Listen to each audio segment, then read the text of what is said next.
Et tout d'abord, bonne année, meilleurs vœux pour cette année 2021. On va essayer d'oublier l'année 2020 le plus rapidement possible.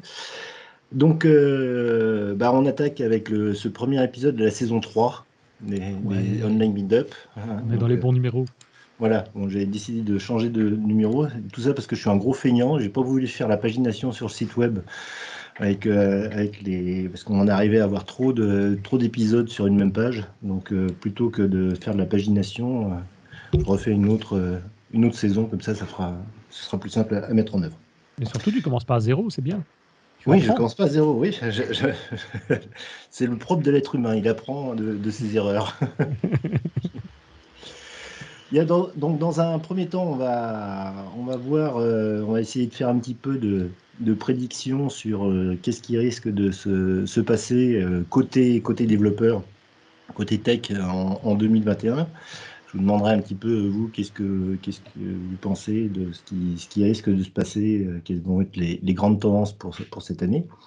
Et puis, dans un deuxième temps, je passerai la main à Jean-Sébastien Duchesne, qui est MVP depuis je ne sais pas combien de temps. C'est 11 ans.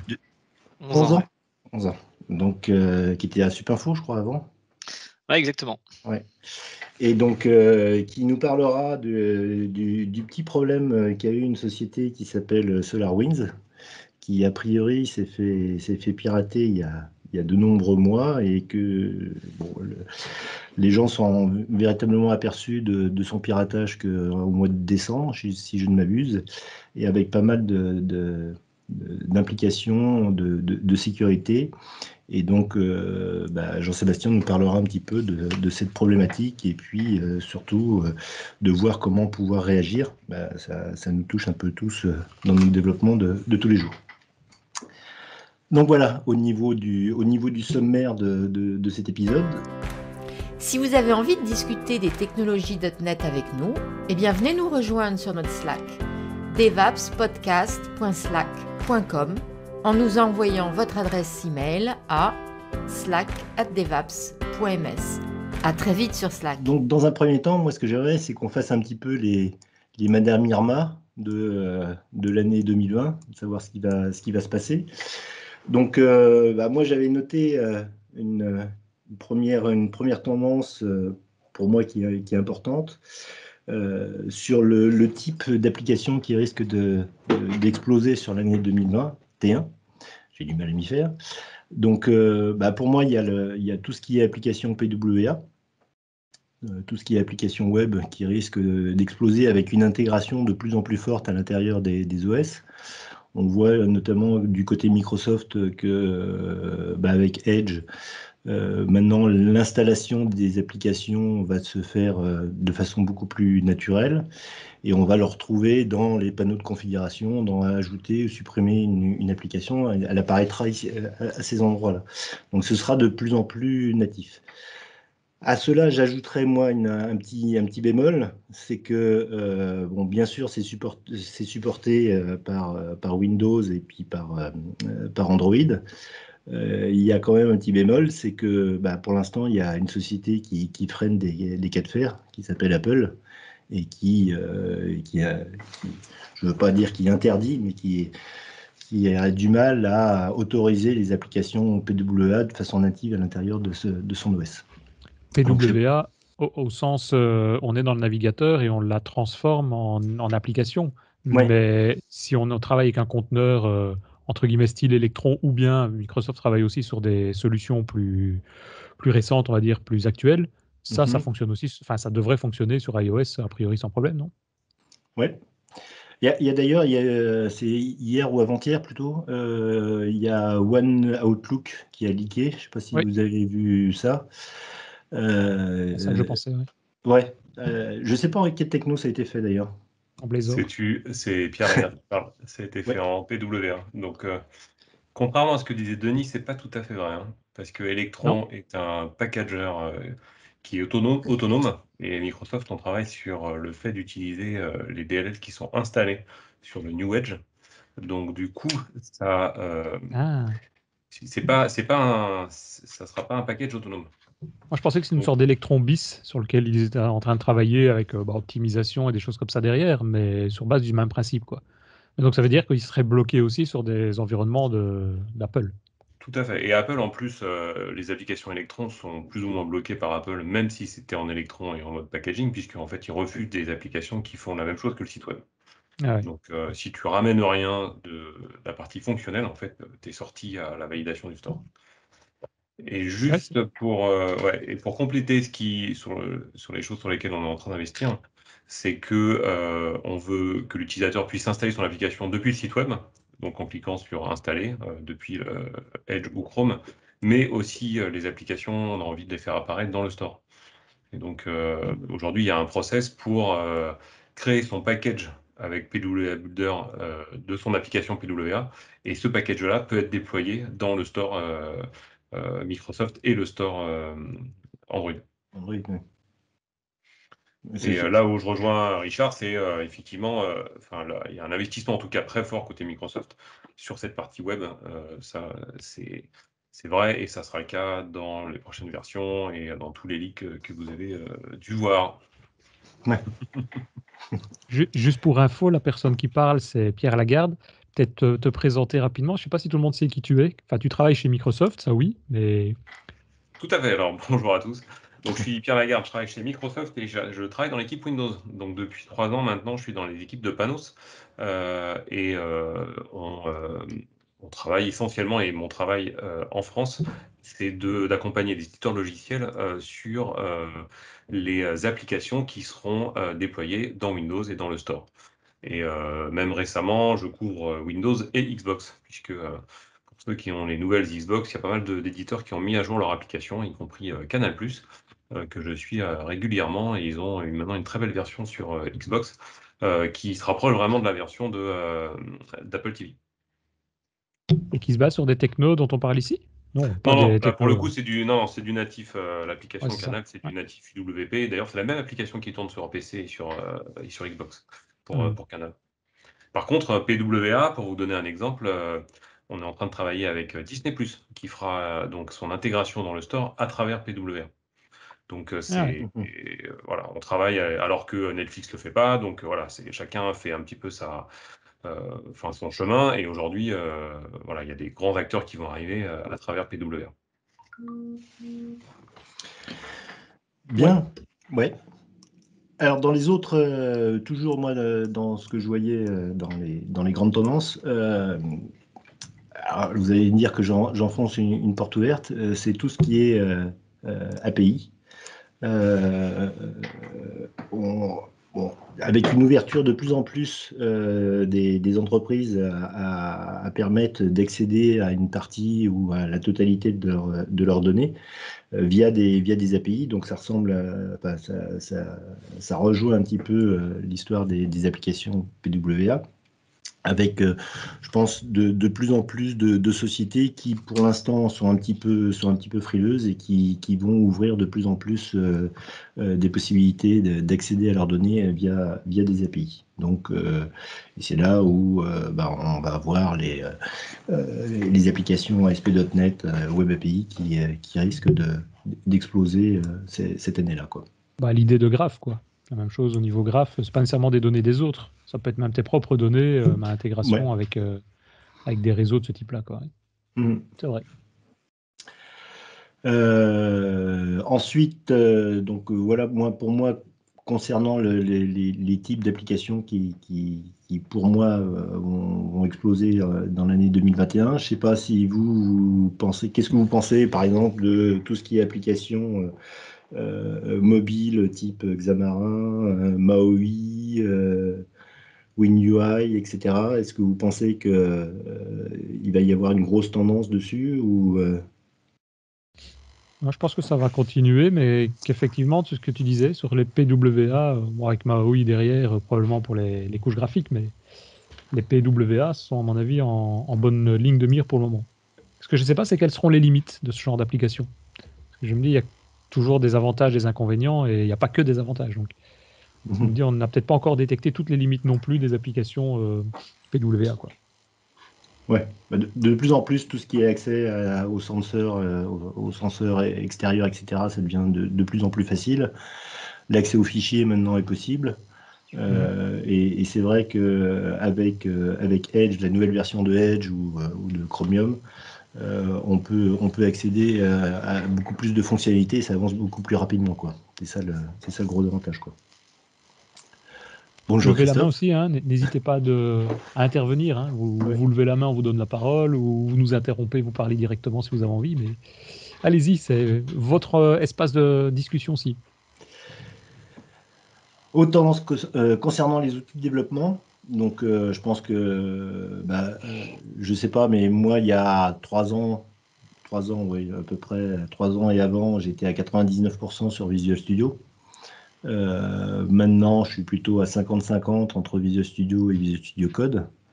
Et je pense que la tendance va être de plus en plus avec Visual Studio Code, qui notamment avec toutes les extensions, devient de plus en plus performant. Et c'est vrai que quand on lance Visual Studio et puis après qu'on lance Visual Studio Code, on a à chaque fois un petit choc, quoi. Et tu penses pas qu'il va avoir... tu as commencé à programmer? Tu penses pas qu'il va avoir à un moment donné plutôt des éditeurs online? Donc est-ce que VS Code ne va pas... Oui, ça existe déjà, oui, non, mais que la tendance va pas être de plus en plus vers des éditeurs online. Je sais pas, j'ai l'impression qu'on en... Enfin, on en parle quand même pas mal, de plus en plus, je trouve.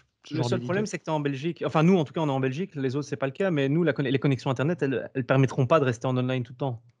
Bon, pour faire du code, faut pas aller regarder YouTube en permanence, hein, mon petit bonhomme. Faut regarder un peu ton code aussi de temps en temps. Je regarde pas YouTube, moi. Hein. Ça commence par You aussi, mais...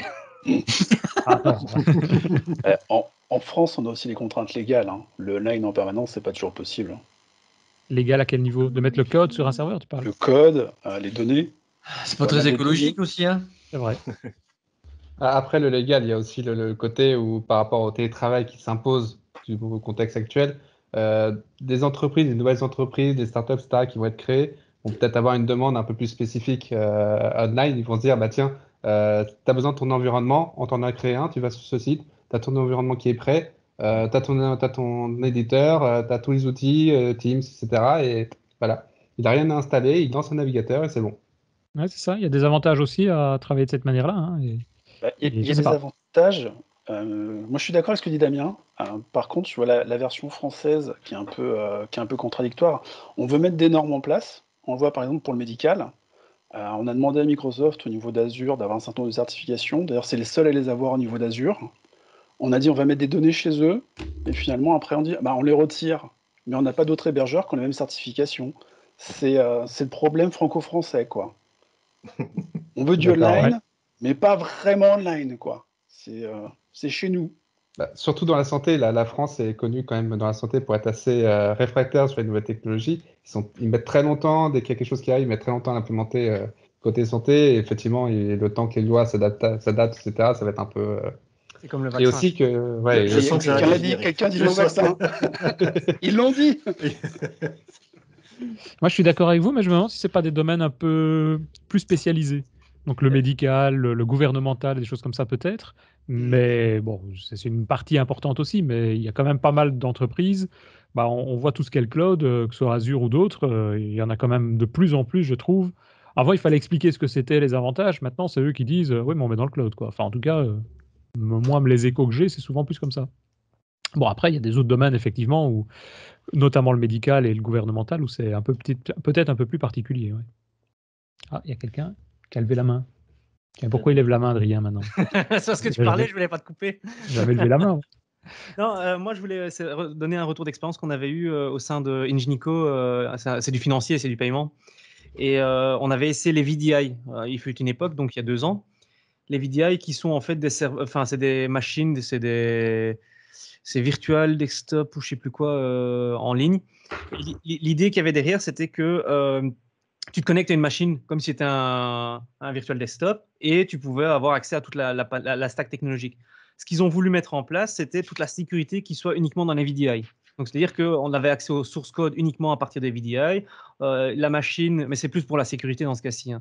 La machine qu'on devait utiliser pour se connecter à la VDI devait être autorisée à pouvoir se connecter avec certains certificats. Et une fois qu'on était dedans, on pouvait récupérer le code, mais on ne pouvait pas après le copier-coller sur la machine dans laquelle on était.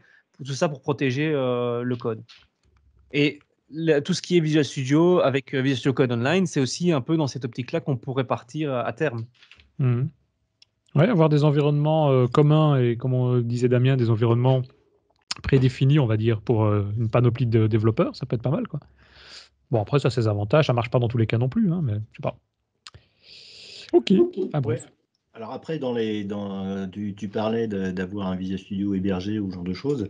Il y a encore plus loin, c'est une tendance aussi qui apparaît, c'est tout ce qui est no-code, c'est-à-dire l'exemple des Power Apps ou de Flow où on s'amuse à jouer avec du Lego pour pouvoir empiler, créer des workflows par exemple, ce genre de choses. Et après on se fait appeler docteur, mais enfin bon, c'est un autre sujet.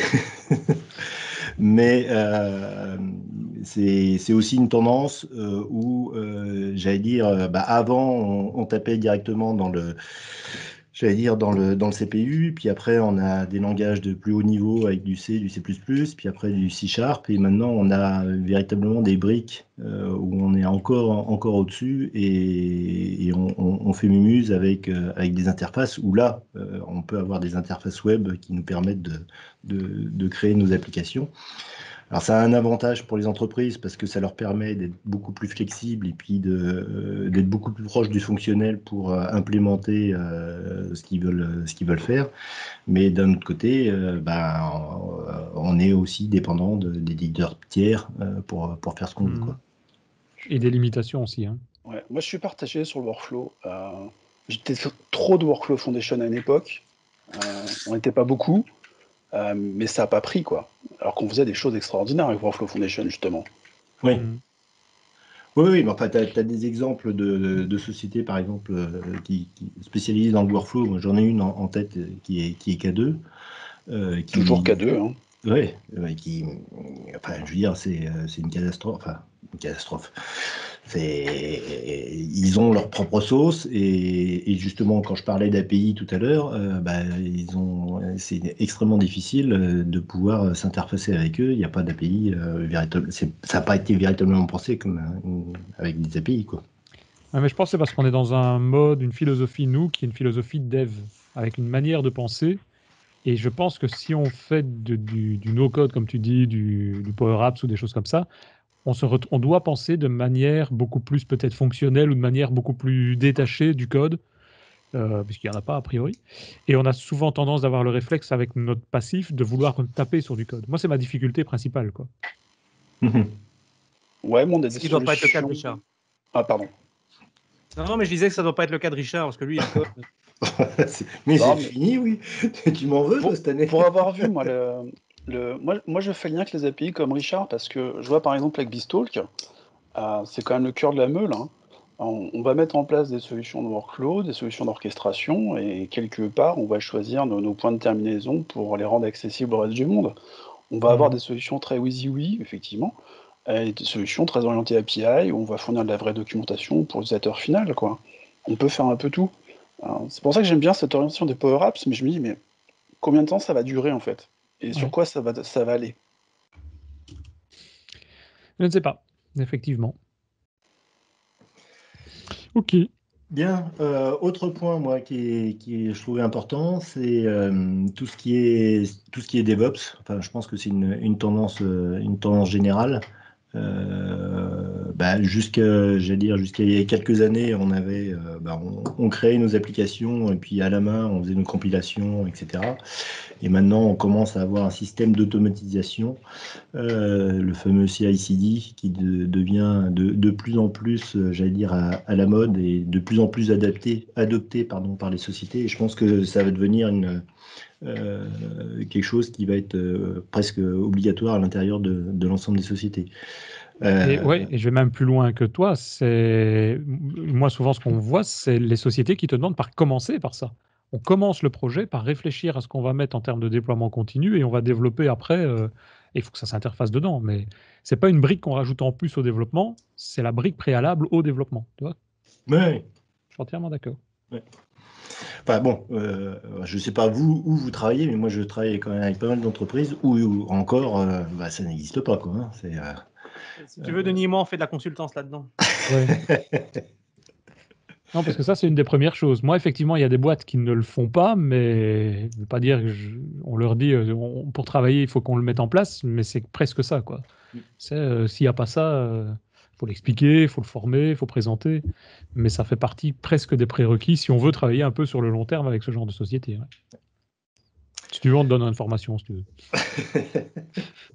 Mais on ne fait que par déplacement uniquement. Oui, voilà, oui. Et puis, on veut bien aller dans la piscine qui est derrière. C'est pas cher, ouais. Moi, dans les autres choses que j'avais vues... Moi, j'ai quand même une question au niveau DevOps. Oui.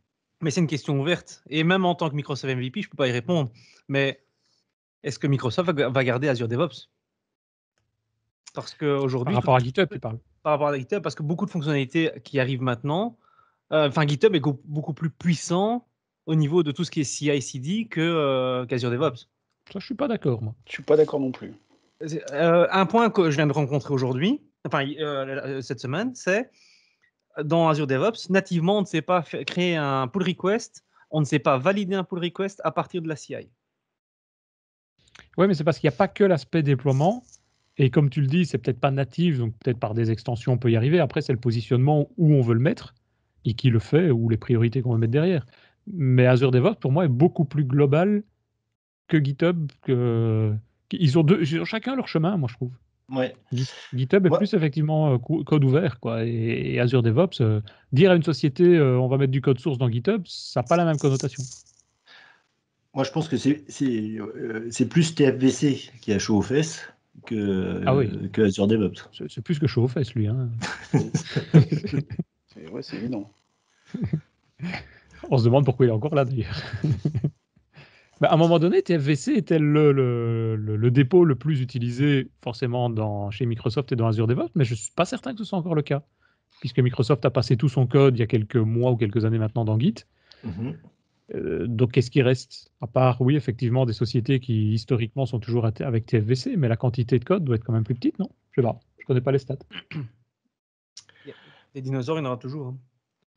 Non, mais c'est obligé de le garder pour des questions de compatibilité, mais bon. Ouais.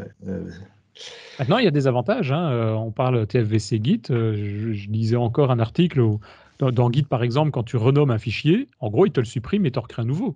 Ça dépend de ta configuration. Ça dépend de la configuration que tu as fait au niveau de Git. Tu peux faire en sorte que ce soit un move à la place. Et donc, tu gardes l'historique. Oui, l'historique, on l'a. Non, je ne parle pas de l'historique. Ça, il l'a. Mais la notion de renommage... Si, ça dépend de la configuration que tu mets dans ton Git. Tu peux dire, le Git, quand tu fais la configuration, quand tu l'installes, tu viens dire certains paramètres et par défaut, il fait le delete. Mais par contre, quand tu fais un rename, si tu fais le rename à partir d'un outil exprès pour, donc si tu fais un git mv ou si tu fais en ligne de commande, tu utilises un système exprès pour faire, à ce moment-là, si tu n'utilises pas l'explorateur, parce que l'explorateur, lui, il fait un delete. Mais si tu prends un autre outil, il va faire un move à ce moment-là, tu gardes l'historique avec le même fichier, tu ne devras pas retourner dans l'historique pour retrouver le delete. Si tu veux, il y a Adrien, il fait des formations sur... Oui. Ah, mais je lui en donne déjà, on travaille ensemble maintenant. Et il fait qu'en déplacement présentiel. Hein. Voilà. Bon, je vais encore enfoncer une porte ouverte, mais là, c'est plus une interrogation. Bon, on a vu que Teams a explosé cette année, et on a plus parlé cette année de l'utilisation de Teams, comment faire des conférences, etc. Moi, je pense au développement d'applications pour Teams. Donc là, Microsoft essaye de pousser le fait qu'on développe des applications pour Teams. Moi, franchement, je sais pas. Je sais pas si ça va véritablement prendre. Je sais pas si vous avez eu des développements à faire du côté d'applications pour Teams, pour des sociétés en interne. Avant ça, moi j'ai l'impression que la tendance, elle est plus effectivement, et je trouve que là, Microsoft a bien joué le coup au moment où il a créé ça par rapport à des concurrents, on le compare toujours par rapport à Slack et autres, c'est que justement, c'est un concentrateur de technologie, quoi. Donc, c'est-à-dire on se retrouve avec Teams qui est un point, enfin pour moi, qui est un point central. Quand on a besoin de faire quelque chose, si on veut envoyer un message, on peut le faire avec Teams. Si on a besoin de contacter quelqu'un, on le fait avec Teams. Tu vois, on retrouve tous les éléments dont on a besoin. Lire un document, il y a la rubrique fichier, on met le document dedans. Donc, nous, globalement, quand on a un nouveau projet sur lequel on doit travailler, on crée un nouveau canal dans Teams, une nouvelle équipe, on met les personnes dedans et c'est tout.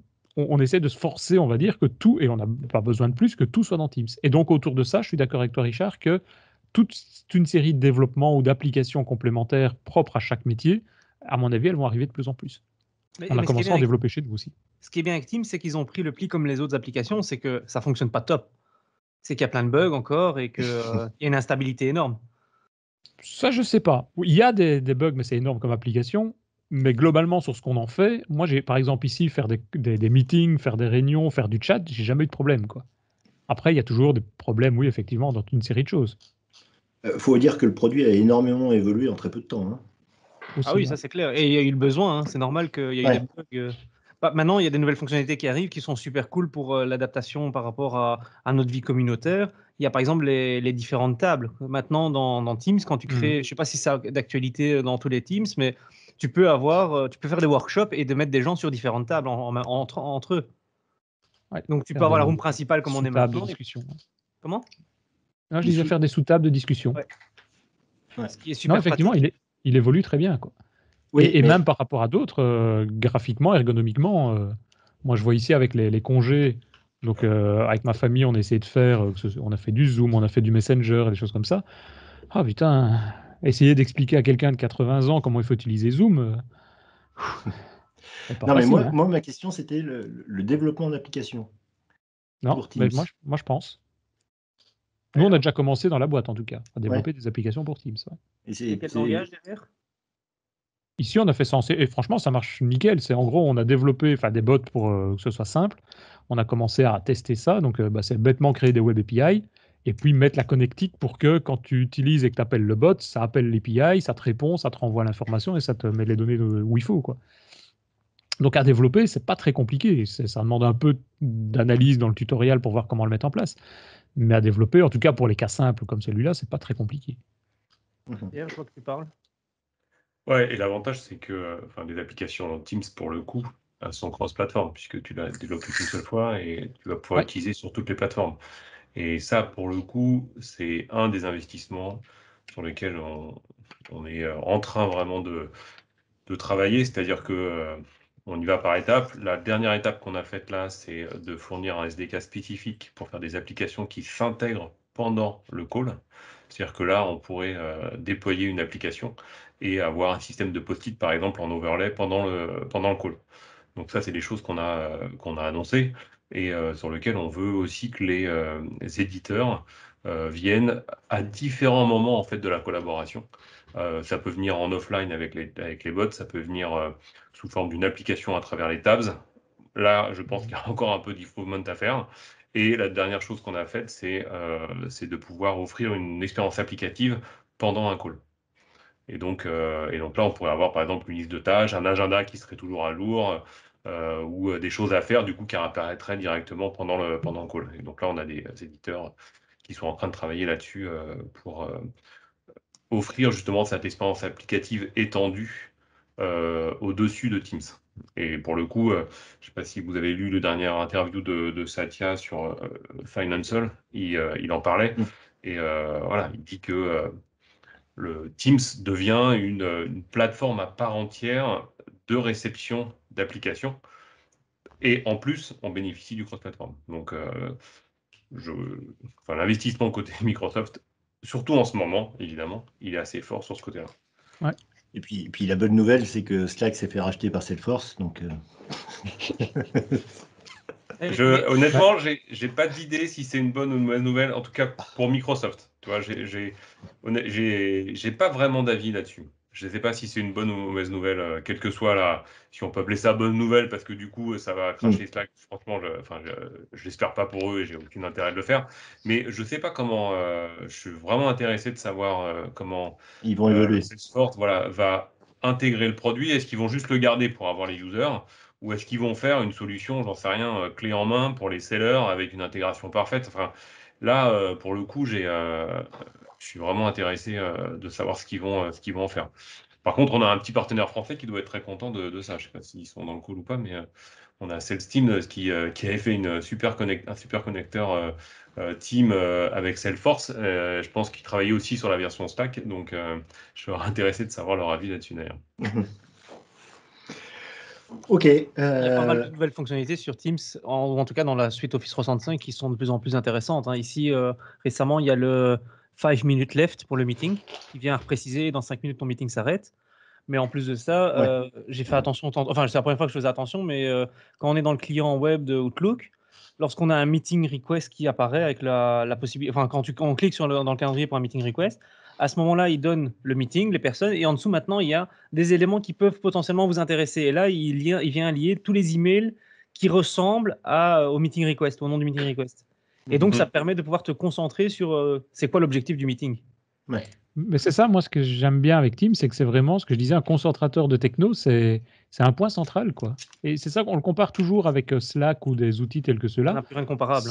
Ben oui, Slack, c'est du chat. Ici, on fait pas, enfin, nous, on fait pas que du chat. C'est un des morceaux, mais il n'y a pas que ça, quoi. C'est vraiment un travail d'équipe. D'ailleurs, on n'envoie plus de mails en interne. Les mails, c'est pour envoyer à des clients, mais à part ça. C'est ça. Maintenant, le seul problème que moi j'ai encore avec Teams, c'est le fait que tu peux pas avoir du multitenant sur le client lourd. Ouais. Paraît que ça va arriver, ça. Tu peux l'avoir sur Android. Tu l'as sur Android. Ouais. Tu l'as pas sur. Ouais. Pierre, tu as annoncé qu'il arrivait, c'est ça? Non, j'ai dit qu'on y travaillait. Mais c'est parce qu'on l'a annoncé.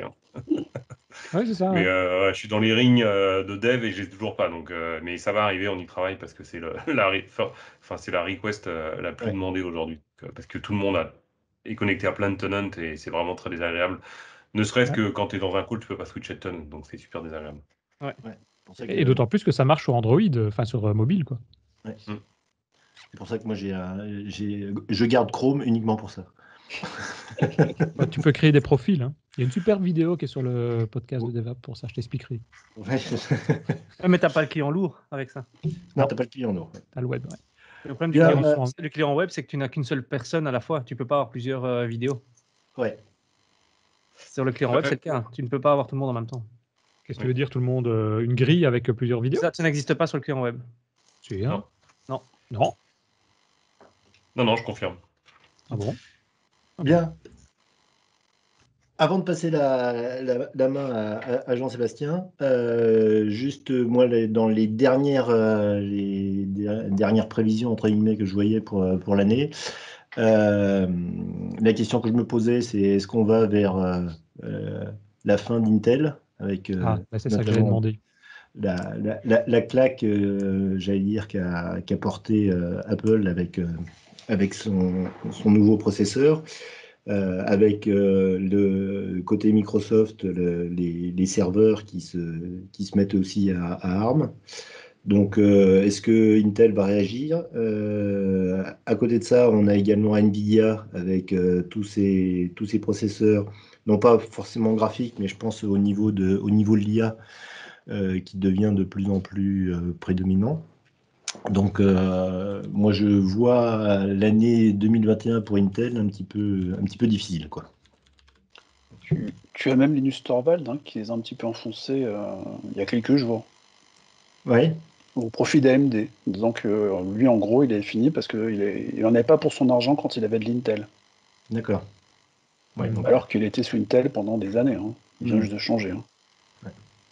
Mais c'est vrai qu'on voit les développements avec tous les systèmes qui fonctionnent ou qui commencent à fonctionner sur ARM, t'en parlais Richard, et c'est de plus en plus, quoi. Et moi j'attends, parce qu'il y a de plus en plus d'articles, il y a une version Windows pour ARM, puisque le Windows Duo notamment, forcément c'est ce genre de techno. Mais quand est-ce qu'on aura une version qui va pouvoir fonctionner installable? Moi c'est ça que j'attends aussi. Comme on installe un Windows, quoi. Je crois que l'installable c'est un gros problème. Ouais, juste, je fais une petite correction. Duo, c'est Android, c'est pas Windows. Duo, c'est Android, oui, pardon. C'est juste, oui. C'est le téléphone, le Duo. C'est Neo. C'est l'autre. Et Neo était sur l'Intel. Non, aujourd'hui, il était sur Intel. Le seul aujourd'hui processeur, enfin la seule version de Windows qui existe aujourd'hui, qui est effectivement sur ARM, c'est pour les Surface Pro X, où en fait c'est une base ARM mais c'est un processeur qui est customisé par Microsoft, qui s'appelle c'est le processeur SQ1, et maintenant le SQ2 avec la Surface Pro X2, qui eux sont à base donc ils sont à base d'ARM. Avec les annonces qu'on a fait juste avant les vacances, le fait qu'on puisse, historiquement, on pouvait émuler des applications Win32, et maintenant, on peut émuler aussi les applications 64 bits. Donc, toute application aujourd'hui Windows, y compris les Win32 et les 64, vont fonctionner sur les processeurs ARM, donc sur la Surface Pro X, en passant par de l'émulation, donc avec une perte un peu de performance et une grosse consommation énergétique, mais en tout cas, ça marche. Ouais, mais c'est toujours de l'émulation. Est-ce qu'on ne pourrait pas, enfin, j'ai une question comme ça, je ne sais pas si c'est possible, je ne connais pas assez en ARM, etc. Mais pour un peu faire comme Apple, plutôt qu'émuler l'application, transformer l'application en une application liée au processeur et avoir des performances un peu meilleures de ce côté-là. Tout à fait, c'est ce qu'on est en train de pousser auprès des éditeurs logiciels, et c'est ce que j'ai poussé. Le premier avec qui on a travaillé, c'est VLC. Donc aujourd'hui, maintenant, sur le site de téléchargement de VLC, tu peux télécharger une version de VLC native ARM. Et on essaye de pousser évidemment les développeurs d'applications, en sachant que UWP, en gros, tu as une case à cocher pour compiler nativement en ARM. Après, tu as l'application Windows native pour faire l'ARM. Voilà, là, pour passer par une phase de compilation, mais avec Visual Studio, tu peux maintenant targeter de l'ARM 64. Et c'est quand qu'on aura Visual Studio en ARM? Ça, on l'aura, je pense, enfin, très honnêtement, c'est pas la cible. Pour moi, la cible ARM, ce sont des périphériques qui sont à destination plutôt du end user, avec une volonté d'autonomie très forte, mais c'est pas du tout la destination d'un développeur, en tout cas, pas aujourd'hui, peut-être demain, dans 4-5 ans, mais c'est pas du tout la stratégie aujourd'hui. La stratégie aujourd'hui, c'est vraiment d'avoir une version, enfin, une surface ultra autonome, compatible avec l'existant, parce que c'est toujours ce qu'on nous demande, mais pas à destination des développeurs. Oui, avec la possibilité d'avoir de la 4G à l'intérieur, ou de la 5G, pour pouvoir se déplacer quand on est confiné avec son chien. Bien, on va passer donc à l'étape suivante, à moins que vous ayez quelque chose à rajouter dans les prévisions. Merci Pierre pour ces éclaircissements en tout cas. Ouais. J'en rajouterai une peut-être si tu permets, Richard. Non, vas-y. Attends, je mute Richard si on l'entend plus. Enfin, même deux, allez, deux. Une première qui est, je pense, alors pourquoi? Parce que en plus, je travaille dessus en ce moment, mais c'est pas pour ça parce que j'y crois assez, très honnêtement. Une tendance aujourd'hui aux développeurs de faire attention. On faisait attention beaucoup à la sécurité les 5 dernières années. De plus en plus, les développeurs essayent de prendre conscience de la consommation énergétique et d'émissions de carbone de leur application. Et ça, c'est des choses qu'on commence à voir apparaître, en tout cas en discussion avec mes éditeurs logiciels et avec mes clients, où ils veulent connaître l'empreinte carbone de leurs applications, serveurs ou clients. Et je pense que c'est des tendances sur lesquelles qui sont en train d'arriver. Et on le fait avec David Rousset sur les applications web. J'ai travaillé avec VLC là-dessus pour justement travailler sur ce type d'optimisation qui est assez différent de l'optimisation pure de l'application, de se dire comment je peux consommer moins. Donc je pense que c'est une première chose. Et après, la deuxième, ça fait aussi partie des investissements qu'on fait. Alors, ça rejoint un peu les API de tout à l'heure, mais essayer de trouver des applications qui vont venir consommer de plus en plus des services des autres applications. Et tout à l'heure, je ne sais plus qui disait, voilà, quand on reçoit une notification sur un agenda, sur un calendrier, sur un événement qui va arriver. Voici les mails qui sont a priori intéressants que tu pourrais revoir, ou les documents que tu pourrais être associés, qui devraient être associés aux emails. Je vous invite à aller jouer avec le projet Mocha pour ceux qui ne l'ont pas encore fait. Le projet Mocha, vous allez sur la version web d'Outlook. Et vous avez en bas à droite un petit bouton, 3 petits boutons, et vous allez pouvoir cliquer sur projet Mocha. Et là, vous allez pouvoir en fait créer des sortes d'espaces. Et si vous créez un espace avec, par exemple, le nom d'un client, le nom d'un projet, automatiquement, vous allez avoir un filtre qui va apparaître et qui va vous donner l'ensemble des emails qui sont à peu près associés et sans doute associés à cet espace de travail. Et là-dedans, vous allez pouvoir créer une to-do, mais en fait, quand vous faites une to-do, ça arrive dans la to-do. Quand vous faites une note, ça arrive dans les sticky notes de Windows. Quand vous faites un fichier, il est stocké dans le OneDrive. Et donc, ça vient consommer en fait tous les services comme ça qui existent aujourd'hui dans la collaboration. Et je pense que, alors ça rejoint un peu les API, mais c'est un peu des notions un peu concrètes qui apparaissent dans le projet Mocha. Et je pense que c'est aussi une tendance qui va arriver pour justement faire la meilleure expérience. C'est pas une application, mais finalement, c'est la consommation de services de différentes applications pour faire un peu la différenciation, je dirais, entre une simple application, mais finalement la consommation de plein de services. Voilà, donc c'était juste un petit commentaire par rapport à ce qui avait été dit. Ça vend du rêve, ce que tu racontes. Ouais, moi, les 3 petits points pour Mocha, je les ai toujours pas. Si tu vas dans outlook.com Oui, mais non. et tu as 3 petits points à côté de ton calendrier et tu as Project Mocha. Tu l'as pas? Non, je l'ai pas. Bon, c'est pas grave. Dans la version Bien. Office C'est 365. sélectif, hein, c'est normal. Oui, c'est ça. Oui. Alors, tu l'as dans la version Office 365, mais tu l'as aussi dans la version outlook.com publique. D'accord. Parce que la version Office 365, je ne l'ai pas non plus. Bon, on va passer la main à On va Jean-Sébastien parce que sinon, on est encore jusqu'à. Si vous avez envie de discuter des technologies .NET avec nous, eh bien venez nous rejoindre sur notre Slack devapspodcast.slack.com en nous envoyant votre adresse email à slack@devaps.ms. À très vite sur Slack. Allez, je te laisse la main. Et bah écoutez, merci en tout cas de m'accueillir dans ce podcast. L'objectif, c'est de débriefer l'actualité, la récente en matière de sécurité, notamment l'attaque de SolarWinds. Alors en fait, je me suis dit avant de parler de cette attaque, c'est peut-être bien en fait de reparler des grands événements. Alors je vais partager mon écran, vous me dites si c'est bon pour tout le monde. Alors je m'excuse s'il manque des grands, on va dire des grands événements du monde de la sécurité ou s'il y a peut-être des choses qui sont un peu, on va dire, non précises dans les dates, mais c'est pour vous recentrer. Bon, globalement, la première, alors hypothétique cyberattaque apparemment aurait eu lieu en 1982. Soi-disant, le renseignement américain aurait trafiqué en fait un logiciel canadien qui était utilisé dans un gazoduc en Russie pour générer une explosion. Donc, mais hypothétique parce que bon, il n'y a pas vraiment de preuves officielles que ça ait pu arriver et que ce soit dû à ça, mais ce serait la première trace d'une cyberattaque. Et ensuite, en fait, ce qu'on peut regarder, ce qu'on peut noter, c'est que bon, déjà en 1984, en France, on a la naissance d'Uclusif, qui est un club dédié à la sécurité informatique, puisque on sentait que ça allait commencer à être un sujet important. Vous savez aussi que en 85, c'est l'arrivée de Windows, qui aujourd'hui marque un peu tout ça, nos esprits. Et en fait, en 1986, on a déjà un premier virus en fait officiel qui s'appelle Brain, qui a été créé par 2 personnes au Pakistan. Et l'info assez cocasse, c'est que dans le code en fait du virus, ils avaient laissé leurs coordonnées. Comme quoi à l'époque, c'est assez marrant. Bon, dans la foulée, comme ce virus avait tendance à faire pas mal de dégâts chez beaucoup d'entreprises et beaucoup de clients, il y a les premiers antivirus qui sont sortis en 1987. Donc là, j'ai pas mis de nom parce qu'il y en a beaucoup qui revendiquent le fait d'être premier, mais en réalité, ils sont à peu près arrivés tous à la même période. On a eu en 1988 les premières organisations visant à traiter de la sécurité, les premiers forums, les premières conférences, on va dire, autour de la sécu. En 1989, on a Datacrim qui est une première vague qui a touché assez fortement la France. Beaucoup d'entreprises ont été touchées à l'époque. Et puis après, on a une phase entre 90 et 2000 où c'est ce qu'on appelle l'époque du cracking, c'est-à-dire qu'en gros, l'objectif c'était de craquer des logiciels, craquer des jeux, et on va dire que l'informatique et tout ce qui est sécurité et piratage était de l'ordre de se flatter l'ego, de fournir des films, de la musique, ce genre de choses, etc.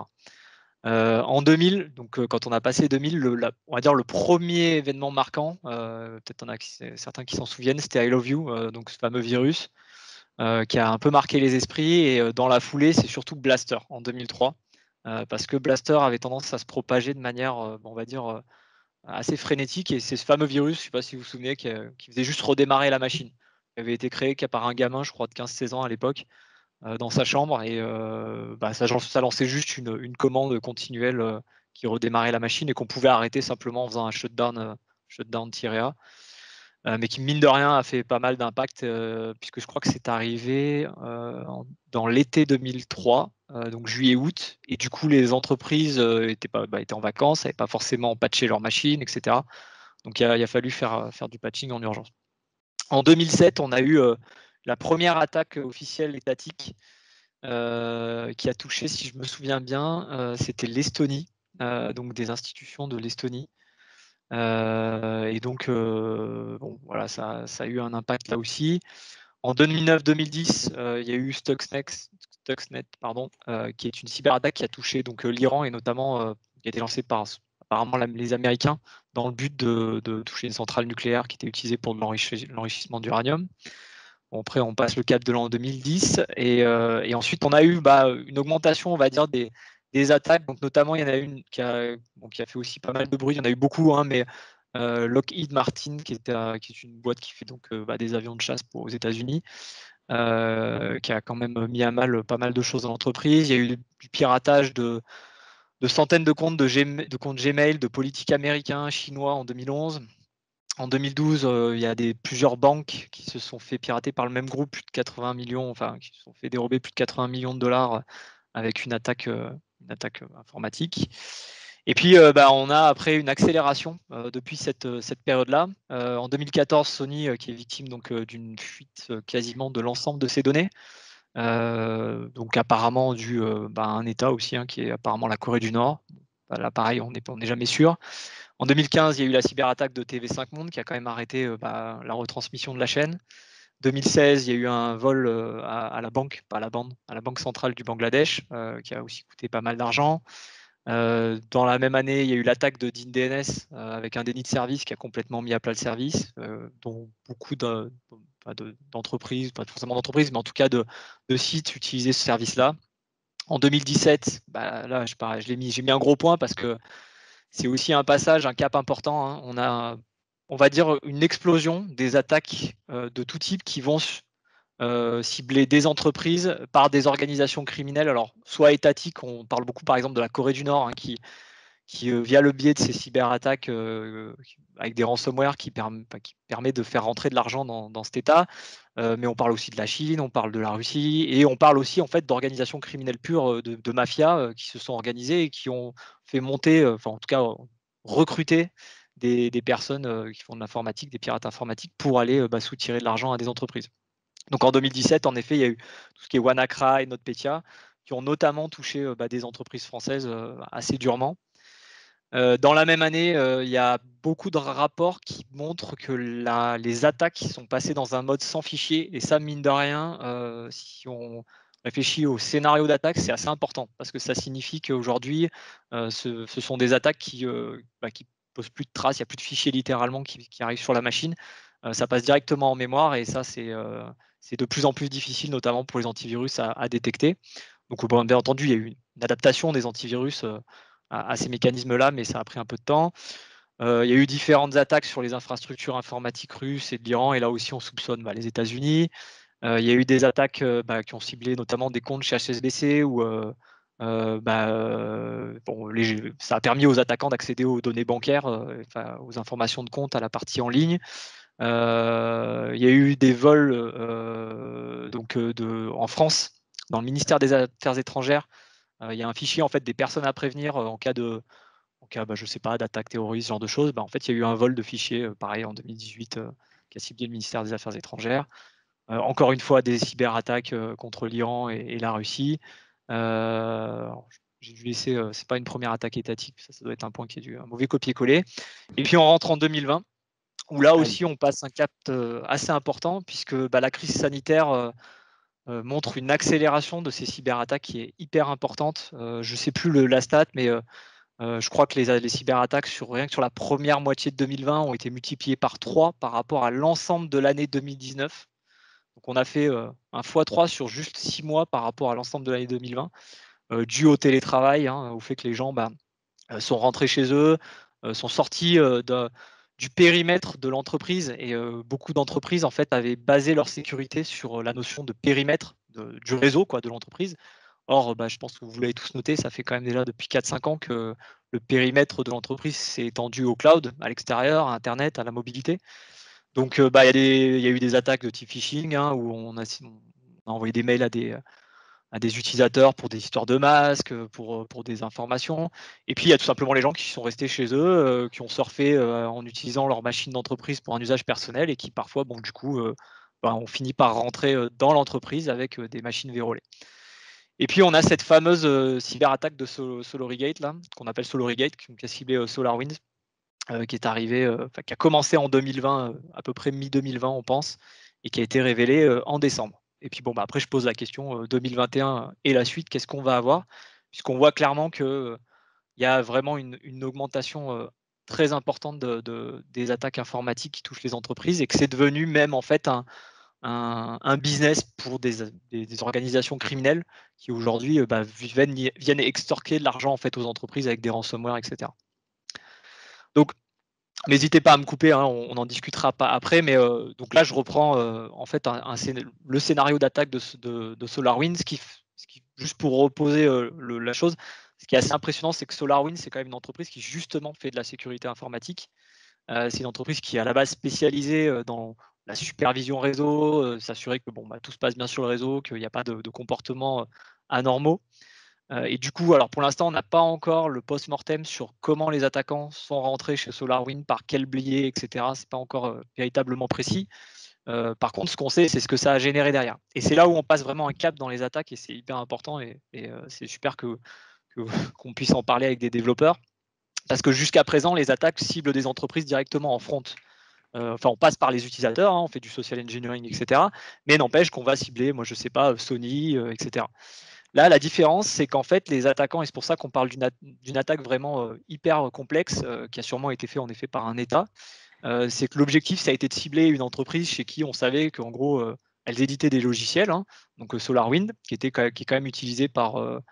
il y a plusieurs, je crois, centaines de milliers d'entreprises, hein, dont notamment Microsoft, on en discutera, et qui du coup utilisent ce logiciel-là, et les attaquants sont rentrés et ont fait une compromission donc, de la supply chain, donc de la chaîne de développement, c'est-à-dire qu'ils ont eu accès au code d'un des outils que dit SolarWinds, qui est SolarWinds Orion, pour y inclure donc, dans le code une backdoor. Donc tout l'intérêt ici, c'est que pendant plusieurs mois, en fait, dans le code et dans les espaces de développement de SolarWinds, il y avait cette ligne de code qui était présente. Ils buildaient des applications, enfin des versions, etc., qui donnaient aux différents clients. Et en fait, quand le logiciel était installé chez le client, potentiellement, l'agent pouvait s'initier et initier un accès et un mode, ce qu'on appelle command and control, c'est-à-dire qu'il se mettait à contacter un nom de domaine pour permettre de prendre le contrôle de la machine, et ensuite de pouvoir envoyer des commandes à distance pour entrer sur le réseau et faire ensuite un certain nombre d'attaques, notamment qui impliquaient les services de fédération de l'entreprise en question. Et voilà. Donc on a quelque chose. Question. Ouais, bien sûr. Juste une question avant de passer. Pourquoi tu dis c'est probablement une attaque qui est organisée par un État?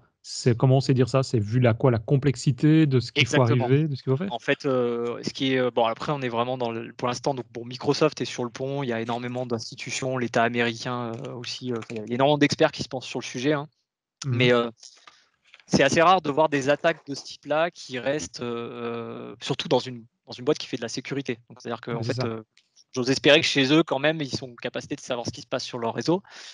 Mais c'est quand même assez inquiétant de se dire qu'il s'est passé, je crois qu'on parle d'un début d'attaque qui aurait eu lieu en juin-juillet, et on s'en est rendu compte quand même qu'en décembre. Et on s'en est rendu compte en décembre, c'est vrai que j'en ai pas parlé, c'est pas SolarWinds qui s'en est rendu compte, c'est un client de SolarWinds. Donc c'est là où c'est encore plus grave, c'est-à-dire qu'en fait ça aurait pu continuer encore des mois et des mois. Et c'est là où on peut se dire que, en fait, de la nature de l'attaque et la façon dont les attaquants ont réussi à cacher leur intervention, le fait qu'ils soient allés modifier du code sans se faire prendre et qu'ils aient ciblé véritablement ce code-là dans le but de créer une backdoor pour ensuite, parce qu'en fait finalement, je pense que la cible c'était pas SolarWinds, la cible c'est sûrement le gouvernement américain, des organisations américaines ou différentes entreprises, dont potentiellement des Microsoft, etc. Le but, c'était vraiment de faire une infection dans le but d'aller ensuite infecter d'autres entreprises, et pas simplement d'aller soutirer de l'argent à SolarWinds ou ce genre de choses. On voit que là, en fait, la grande différence, et c'est ça qui montre la complexité, toutes les attaques actuelles qu'on peut voir, et il y en a toutes les semaines chez les différents clients, sont des ransomware, ils sont attaqués directement. Le but, c'est de les mettre à plat, de soutirer de l'argent, puis globalement, les attaquants s'en vont, quoi. Là, non, ils sont quand même restés plusieurs mois, ils ont mis ce code-là, ils ont infecté ensuite d'autres clients, hein, parce qu'on sait qu'il y a à peu près je crois, 33 000 entreprises qui utilisaient une version de cet outil SolarWind dans lequel il y avait cette fameuse ligne qui permettait donc d'accéder, d'avoir un backdoor. Et donc, du coup, en fait, on est en train juste d'évaluer l'impact que ça. On sait par exemple que chez Microsoft, il y a eu des indications de compromission et vous avez peut-être dû le voir d'ailleurs il y a quelques jours. Il y a du code source de Microsoft qui a été leaké, qui est sorti, qui a fuité sur Internet et cette leak est sûrement due justement, à cette attaque-là. Donc on est quand même sur quelque chose de très très complexe. On passe un cap en fait à chaque fois, comme je vous montrais dans la chronologie, on passe un certain nombre de caps d'accélération dans la sécurité. Mais là aujourd'hui, on est vraiment sur une attaque qui n'a pas d'égal en tout cas pour l'instant. Mais leur demande, leur requête, je vais dire, parce que tu parlais, il y a certaines sociétés qui attaquent pour des ransomware, pour récupérer de l'argent, des choses comme ça. Ici, il n'y a pas eu de demande où on ne sait pas exactement quel est le besoin. Enfin, quel est l'objectif de cette attaque? C'est exactement pour ça qu'on pense que c'est une attaque étatique. Parce que tu vois, j'ai le slide suivant, parce que bon, ça, je pourrais toujours vous expliquer. Mais voilà, ce qui ressort aujourd'hui des données de Microsoft, c'est que sur cette cyberattaque-là et les victimes par secteur, on se rend compte que voilà, si tu regardes bien, il y a quand même 44% des entreprises qui sont des entreprises de l'IT, 18% de gouvernements, des organisations gouvernementales, des ONG, etc., des contracteurs de gouvernement. On est quand même très ciblé sur des secteurs bien particuliers. Donc, tu vois qu'ils n'ont pas ciblé, la petite société de service locale ou le vendeur de compote. Tu vois, je veux dire, ils ont ciblé vraiment des entreprises pour lesquelles on pouvait aller récupérer des informations. Et le côté non destructif de l'attaque, c'est ça qui fait penser à une attaque étatique. C'est-à-dire que dans toutes les autres attaques, on a une destruction. L'attaquant part et détruit sa trace, voire même détruit le SI pour impacter l'organisation. Là, c'est plus de la récupération d'informations. Moi, il y a un point que je voudrais signaler quand même, c'est que là, comme tu disais, il y a 33 000 sociétés qui ont peut-être été impactées. Moi, jusqu'à preuve du contraire, actuellement, on n'entend que Microsoft. On entend beaucoup Microsoft parler justement de ce problème-là. Moi, je tiens à saluer quand même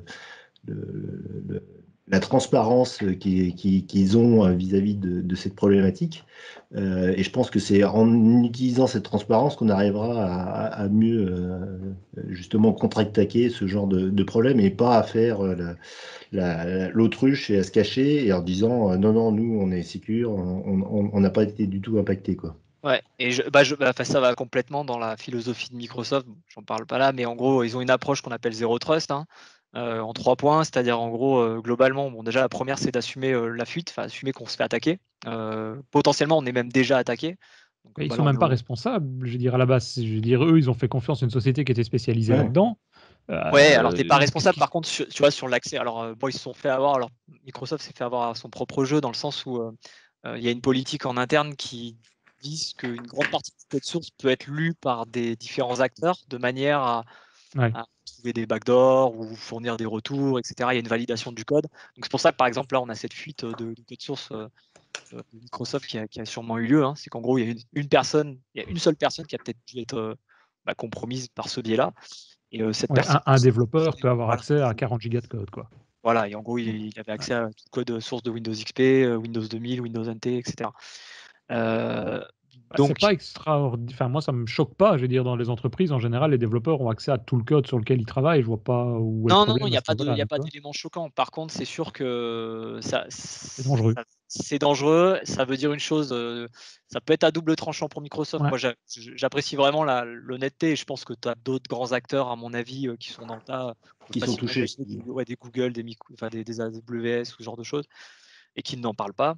Par contre, ça peut aussi être à double tranchant dans le sens où Microsoft, j'en ai pas parlé, mais fait un retour assez fort sur la sécurité, sur les produits de sécurité. Aujourd'hui, il y a des solutions comme Azure Sentinel, des EDR, Microsoft Defender ATP, ce genre de choses. Microsoft Defender for Endpoint, puisque ça a été renommé récemment. C'est toujours un peu compliqué dans le sens où la transparence, c'est très bien, ça montre une question de bonne foi. Par contre, ça peut avoir aussi l'effet inverse de se dire, par contre, ils n'ont pas réussi eux-mêmes à détecter la compromission chez eux avant que ça arrive. Parce qu'en plus, dans ce cas-là, c'est pas c'est pas Microsoft qui s'en est rendu compte, c'est une autre société qui s'appelle FireEye, j'arrive pas à le dire correctement, mais qui en gros s'en est rendu compte en premier lieu et a informé le reste. Donc bon, voilà. En tout cas, toujours est-il, c'est que sur la façon de développer et toute la méthodologie qu'on peut mettre en place dans le développement, je pense que ça va devenir il va y avoir, à mon avis, de grands chantiers chez les clients, dans les entreprises, les entreprises qui font du développement, de manière à s'assurer qu'il y a une sécurisation. Du coup, on en parlait tout à l'heure, j'entendais quelqu'un qui parlait de solutions VDI pour accéder au code, etc. Il faut s'attendre à ce qu'avec cette attaque-là, ça change un peu la philosophie qu'il y a autour de la façon dont on développe, on build, etc. les applis. Ok, bon, super. N'hésitez pas si vous avez des questions sur l'attaque ou ce que ça peut engendrer. Mais... je pense qu'on pourrait en parler pendant des heures parce que c'est vrai que c'est un sujet qui est un peu critique. Une question. Selon toi, puisque tu es dans l'aspect sécurité, à mon avis, tu es plus calé, en tout cas que moi et probablement aussi que d'autres personnes dans le chat ou dans l'écoute ici, qu'est-ce que ça peut avoir comme conséquence, prenons le cas ici pour Microsoft, que du code sorte? Je vais dire, il y a tout ce qui est clé de sécurité, des choses comme ça, mais ça, j'ai pas entendu en tout cas qu'il y avait eu des fuites à ce niveau-là, mais que le code de Windows se retrouve sur la place publique, enfin du moins dans les personnes peut-être mal intentionnées. Qu'est-ce que ça peut avoir comme impact en termes de sécurité pour le reste? On va tomber dans un débat qui est vieux comme le monde, c'est-à-dire que quelle est la différence entre le code source de Windows et celui de Linux, ou du noyau en soi, la problématique, si tu veux, c'est qu'aujourd'hui, on se retrouve...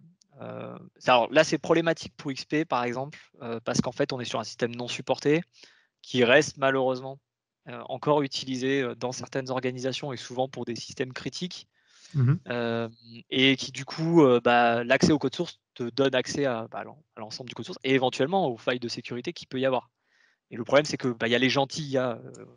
les white hats qui vont, eux, vont aller te dire dans le code source j'ai trouvé le problème suivant, et puis tu as les méchants gars, et aujourd'hui malheureusement on a eu autant, c'est ce que je disais, dans les années 2000, 90-2000, en fait il y avait cette volonté de faire du cracking, d'être célèbre, donc potentiellement il y a des gens qui révélaient ce genre de choses publiquement pour gagner en notoriété.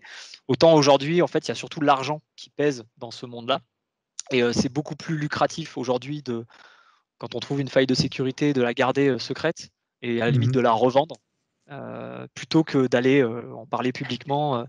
C'est ça, au cas où, quoi. Ouais. Voilà. D'ailleurs, il y a les garder des failles chez Microsoft, mais quand tu regardes ce que te permet, je crois qu'il y a souvent, parfois, tu peux gagner plusieurs centaines de milliers de dollars en trouvant une faille dans du Edge ou dans du Windows. Mais n'empêche qu'il y a vraiment des États qui sont capables de payer beaucoup plus cher ce genre de ressources. Ouais. C'est vrai que je me mets à la place d'un État. Un État, s'ils arrivent à trouver des failles de sécurité et qu'ils savent que tel organisme sensible travaille toujours sur Windows XP parce que telle raison, ils vont peut-être garder la faille sous le coude, et le jour où ils en auront besoin pour des attaques terroristes ou autres, on tape dessus, quoi. Ouais, clairement. Aujourd'hui, de toute façon, on le dit souvent, mais la guerre, elle est devenue cyber, c'est-à-dire que les États s'attaquent entre eux, pardon. Et c'est ça qui fait le cœur de la chose. Là pour l'instant, sur cette attaque-là, on pense que ce sera un groupe qu'on appelle Cozy Bear, en gros ours Cozy, qui est en gros un groupe qu'on appelle APT29. Et bon, c'est sûrement les services d'intelligence russes derrière, sûrement. D'où le fait que ça toucherait beaucoup l'Europe et les États-Unis. Bon, et sur ces bonnes nouvelles. Voilà.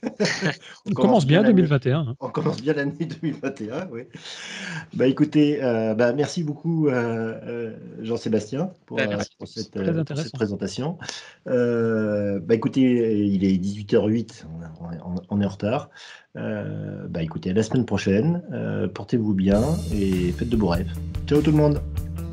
Merci. Salut. En plus.